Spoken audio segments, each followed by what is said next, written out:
અંજારમાં ખૂની કોશિશ અને રાયોટિંગ કેસમાં 4 આરોપી ઝડપાયા। પિસ્તોલ સહિત હથિયારો અને દારૂનો જથ્થો કબજે।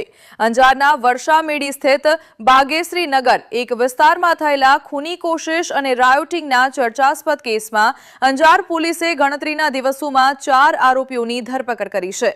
આરોપીઓએ જૂની અદાવત અને સીસીટીવી કેમેરાના મુદ્દે થયેલા બંદૂકને કારણે પિસ્તોલથી ફાયરિંગ કરવાનો પ્રયાસ કર્યો હતો તેમજ છરી અને અન્ય હથિયારોથી હુમલો કરી મહિલાઓને ઈજા પહોંચાડી હતી।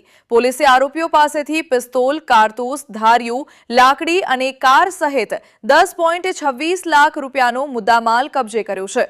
તપાસ દરમિયાન મુખ્ય આરોપી કાનજી ઉર્ફે કાનો વેલાભાઈ બઢિયાના કબજામાંથી 48,996 રૂપિયા કિંમતનો વિદેશી દારૂનો જથ્થો પણ મળી આવતા પ્રોહિબિશન હેઠળ અલગ કાર્યવાહી હાથ ધરવામાં આવી છે। કેસમાં હજુ 4 મુખ્ય આરોપીઓ ફરાર છે, જેમની શોધખોળ પોલીસ દ્વારા ચાલુ છે।